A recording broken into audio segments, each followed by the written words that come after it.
चलिए बच्चों, तो जहां से छोड़ा था वहीं से स्टार्ट करते हैं। ठीक है, होपफुली जो है ये लेक्चर में आप लोगों को मजा आ रहा होगा, समझ में आ रहा होगा। ये सारे के सारे जो है सीबीएसई 2024 के हिसाब से जो है हम लोग जो है पढ़ा रहे हैं। ठीक है, तो होपफुली जो आप लोगों को इस लेक्चर में जो है समझ में आ रही होगी सारी बातें। तो हम लोग बात करने वाले हैं आज के वीडियो में डबल सर्कुलेशन के बारे में, रेगुलेशन ऑफ कार्डियक एक्टिविटी के बारे में, और कुछ जो है हार्ट डिसीज होती है। और ये लेक्चर जो है ये लास्ट लेक्चर रहने वाला है इसका। तो चलिए बात करते हैं डबल सर्कुलेशन के बारे में। तो बच्चों सबसे पहले समझो कि डबल सर्कुलेशन होता क्या है। एक्चुअली में डबल सर्कुलेशन जो है, ठीक है, एक ऐसा सर्कुलेशन है जब जो हमारा ब्लड है वो बॉडी में आप ये कह सकते हो कि जाने से पहले हार्ट के 2 चक्कर लगाता है। पहले अगर हम बात करें तो देखो डीऑक्सीजनेटेड ब्लड जो है पहले आप ये कह सकते हो कि हार्ट में आता है। ठीक है, फिर हार्ट से जो है लंग्स में जाता है साफ होने के लिए, फिर लंग्स से जो है दोबारा आप ये कह सकते हो कि हार्ट में आता है, और फिर वहां से जो है बॉडी पार्ट्स में जो है आप ये कह सकते हो कि जाता है। And that's why it is known as double circulation. Double circulation के अंदर 2 तरह के सर्कुलेशन आते हैं, पहला पल्मोनरी सर्कुलेशन और दूसरा सिस्टमैटिक सर्कुलेशन। ठीक है, पल्मोनरी सर्कुलेशन में जब आप ये कह सकते हो कि हार्ट से ब्लड जो है, ठीक है, लंग्स में जाता है और लंग्स से दोबारा हार्ट में आता है, तो इसको कहते हैं पल्मोनरी सर्कुलेशन। ठीक है, जो कि पल्मोनरी आर्टरीज और पल्मोनरी वेन द्वारा होता है। उसके बाद अगर हम बात करें सिस्टमैटिक सर्कुलेशन की, तो वापस से जब आप ये कह सकते हो कि जब जो ब्लड है जब वो साफ होके हार्ट में आता है तो वो वापस से जो है बॉडी में जाता है, और बॉडी में जब वो डीऑक्सीजनेटेड हो जाता है तो वापस से हार्ट में आता है। तो इस चीज को कहते हैं, इस प्रोसेस को कहते हैं सिस्टमैटिक सर्कुलेशन। आइए समझते हैं कि ये पॉइंट्स क्या कहते हैं। When the deoxygenated blood pumped into the pulmonary artery is passed on to the lungs, from where the oxygenated blood is carried by the pulmonary vein to the left atrium, the pathway constitute the pulmonary circulation। वही मैंने कहा, जो वही लिखा हुआ है जो मैंने अभी आप लोगों को समझाया था। ठीक है, पल्मोनरी सर्कुलेशन जो है इसमें क्या होता है कि जो डीऑक्सीजनेटेड ब्लड जो हार्ट में आया होता है वो पल्मोनरी आर्टरीज द्वारा जो है जाता है लंग्स में, साफ होता है, और उसके बाद जो है आप कह सकते हो कि पल्मोनरी वेन द्वारा जो है वापस से हार्ट में एंट्री ले लेता है। ठीक है, उसके बाद देखो द ऑक्सीजनेटेड ब्लड क्या करता है, अरोटा में आप कह सकते हो कि एंट्री करता है, और वापस से जो है आप कह सकते हो कि जो है डोर्सल अरोटा द्वारा जो है पूरे बॉडी पार्ट तक जो है पहुंचाया जाता है। फिर वहां से क्या किया जाता है, डीऑक्सीजनेटेड ब्लड को जो है वापस से आप कह सकते हो कि राइट आर्टरियम में ले जाके भेज दिया जाता है with the help of vena cava. ठीक है, तो वेना कावा जो है एक तरह के आप कह सकते हो कि वेन्स है। ठीक, तो इस चीज को कहते हैं सिस्टमैटिक सर्कुलेशन। यहाँ पे अगर आप पढ़ोगे तो आप लोगों को जो इजीली तरीके से समझ में आ जाएगा। उसके बाद थर्ड पॉइंट की अगर हम बात करें तो थर्ड पॉइंट ये कहता है a unique vascular connection exist between the digestive tract and liver called the hepatic portal system. यहाँ से क्वेश्चन रेज होगा और आपसे पूछा जाएगा कि व्हाट इज डिफाइन करिए हैप्टिक पोर्टल सिस्टम को। तो कहने का मतलब ये है कि एक तरह का ऐसा वस्कुलर कनेक्शन जो कि एग्जिस्ट करता हो डाइजेस्टिव ट्रैक और लिवर के बीच में। ठीक है, उसके बाद हम लोग और डिटेल में बात करें तो hepatic portal vein carry blood from the intestine to the liver. ठीक है, before it is delivered to the systematic circulation. तो कहने का मतलब ये है कि जो हैप्टिक पोर्टल वेन्स होते हैं ये कैरी करते हैं ब्लड को इंटेस्टाइन से, कहाँ के लिए, लीवर के लिए। उससे पहले आप ये कह सकते हो कि ये जो है सिस्टमैटिक सर्कुलेशन को पूरा करते रहते हैं। उसके बाद देखो क्या कह रहा है कि अ स्पेशल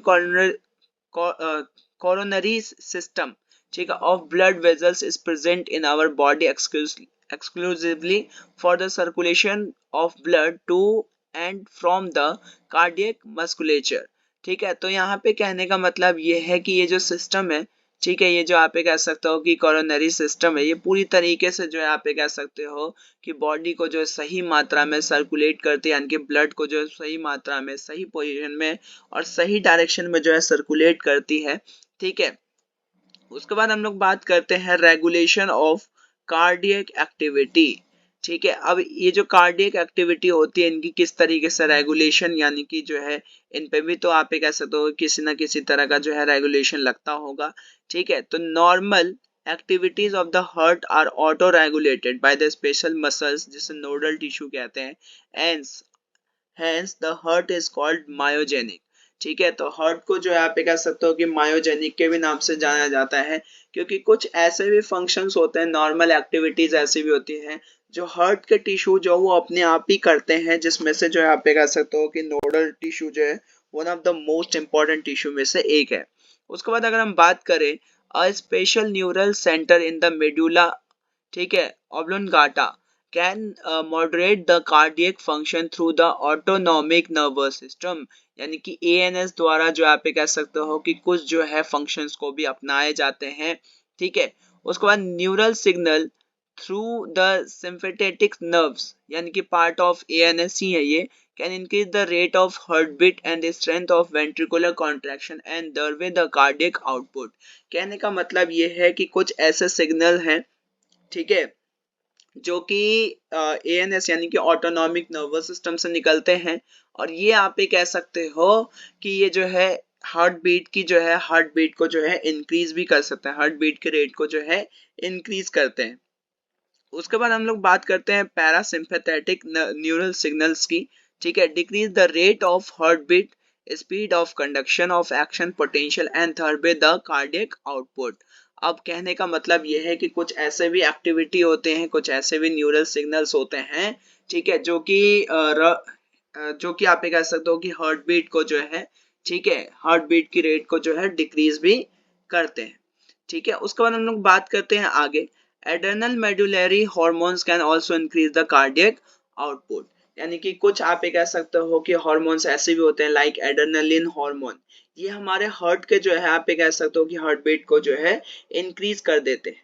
उसके बाद ये इस पूरे चैप्टर का जो है लास्ट टॉपिक बच्चों ये रहा, डिसऑर्डर ऑफ सर्कुलेटरी सिस्टम, जिसमें से सबसे पहला आता है हाई ब्लड प्रेशर, जिसे हम लोग जो है हाइपरटेंशन भी कहते हैं।